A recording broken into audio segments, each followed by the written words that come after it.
Breaking news at 6 a.m. on Denver7.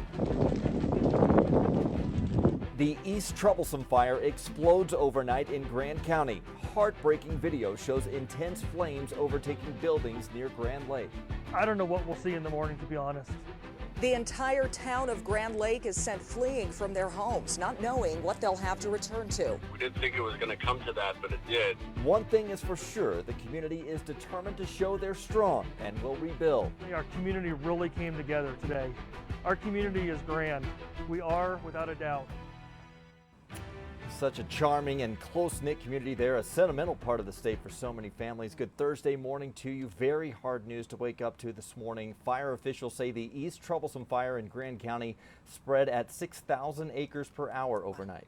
Just such massive growth. It more than doubled in size from 6 p.m. last night to more than 38,000 acres now. This is one of several wildfire emergencies across our state, of course. We still have the Cameron Peak fire very active in Larimer County and both the CALWOOD and Left Hand Canyon fires in Boulder County. So we have team coverage across the Front Range this morning. We want to start with Eric LUPHER in Granby, where Grand Lake residents are under mandatory evacuation orders. So many homes in that iconic Colorado backdrop, Eric, and some fear they have lost everything.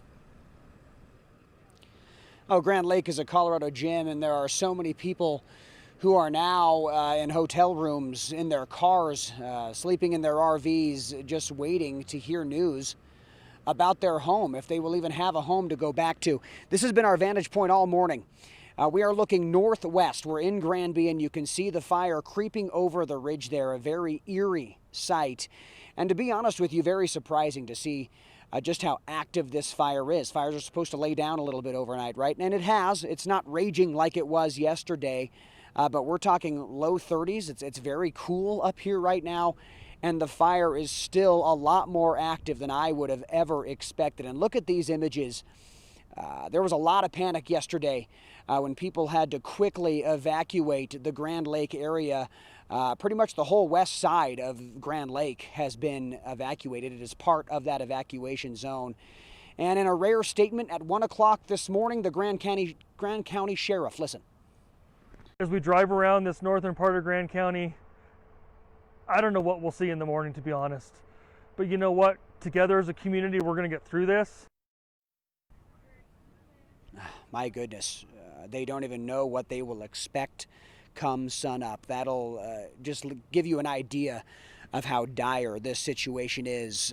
Even worse news, the wind's already picking up, which is really disappointing to see. When I first got here, we had calm winds, we had the cooler temperatures, and immediately you're going, okay, this should help firefighters a little bit, but if we're already feeling a pretty brisk breeze, no telling how bad it's going to get later today. I've been in contact with Katie LaSalle back at the station, though. She says we could see wind gusts up to 25 miles per hour.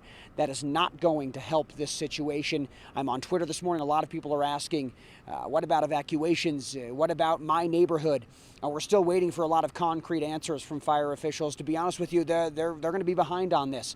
It turned so quickly yesterday that it's going to be a while before we get some hard numbers and more information on this. But what we do know is this fire is still active and the weather is not cooperating.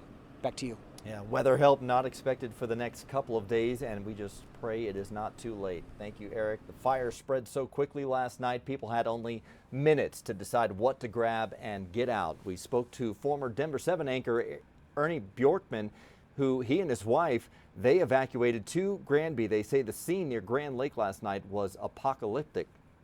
We didn't think it was going to come to that, but it did. The fire is spreading so quickly.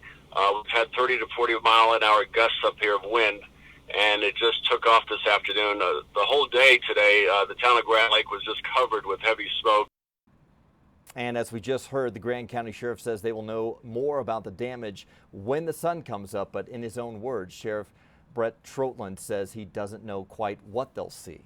And we want to bring in Denver7's Katie LaSalle now. Katie, it is a Denver7 weather action day. Through the morning, winds are still gusting strong near the East Troublesome fire. Yes, Nicole, weather action day through this morning, and also based on wildfire smoke, reduced air quality, thick, heavy in spots. You can see up there near Granby, Walden, even into Loveland and Fort Collins, based on multiple wildfires burning and the wind direction. Winds have kicked up this morning, last recorded up near Estes Park at 32 miles per hour. Winds will be sustained from the west-southwest through through the day and be the breeziest, it looks like, into our northern mountains through about 2 o'clock this afternoon. Here's our wind forecast. It will get a little bit better later on this evening, but in the meantime, wind gusts could reach up to 30, 35 miles per hour over our northern Front Range foothills into our central mountains. We don't have a fire weather warning in place like yesterday, so not quite as treacherous and poor as Wednesday afternoon, but still it will be breezy at times with high fire danger over southern Colorado, mainly south of I-70. It's also going to be a lot cooler in Denver. Get ready for a pretty chilly day with temperatures only in the 40s, and then our next strong system will bring some much needed moisture to the state, it looks like, by Sunday morning.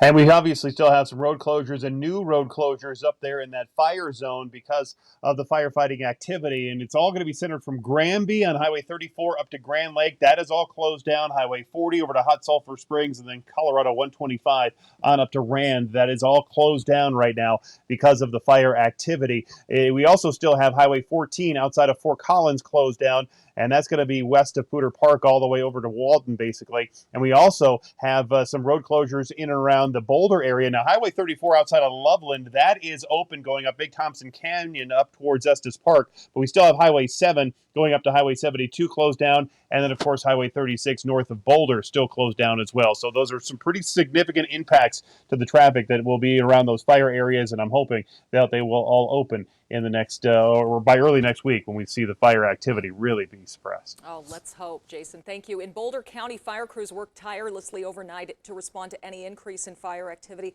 from the CALWOOD or Left Hand Canyon fires.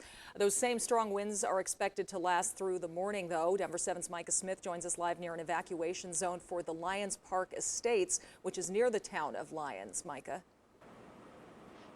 Nicole, one of the main concerns overnight here was the wind. Fire officials say with winds between 50 and 20 miles per hour, that was just enough to see this fire grow, and the Lyons Park Estates community was directly in the fire's path. Now, this community is just south of town on Highway 7.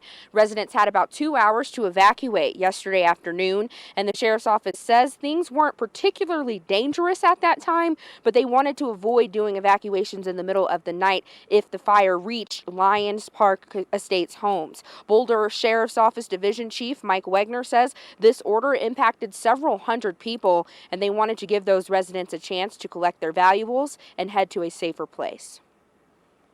That was slightly over 200 additional residences and homes, and several hundred people that are affected, which brings the total to just shy of about 2,000 residences total, and about 3,500 people that are impacted under current evacuation orders.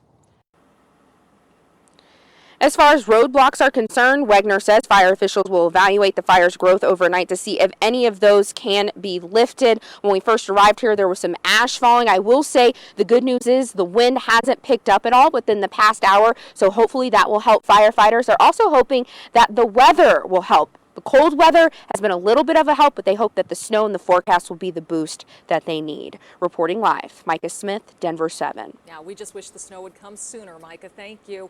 This morning, we're hearing from the teenagers who shared this horrifying video with Denver7 as they drove through flames to evacuate from the CALWOOD fire. Luca Churchill, his girlfriend, and his twin brother were helping friends evacuate when the fire got out of control. It felt like it was gonna melt us, and we opened the window for like a second, and it was just like, I mean, I've never felt something so hot. I honestly thought the windows might break because it was like, it felt like it was almost melting the truck. I thought my tires melted. Well, luckily they got out. Homes were lost, of course, but Churchill knows he did help people get out alive. We do have some better news out of Larimer County and the Cameron Peak fire. Evacuation orders have been lifted for people living near Horsetooth Reservoir. Fire crews say they have hit a turning point this week in the fire, but it is still burning more than 206,000 acres. It is only 55% contained, and it is the largest in state history. A Denver man is raising money to help give RVs to people affected by the Cameron Peak fire until they can get back on their feet. Woody Faircloth says 10 families have already reached out, but he is now out of RVs. Surely we can find an RV for these folks. They've lost everything they own. They don't have anywhere to stay, and they want to rebuild up there.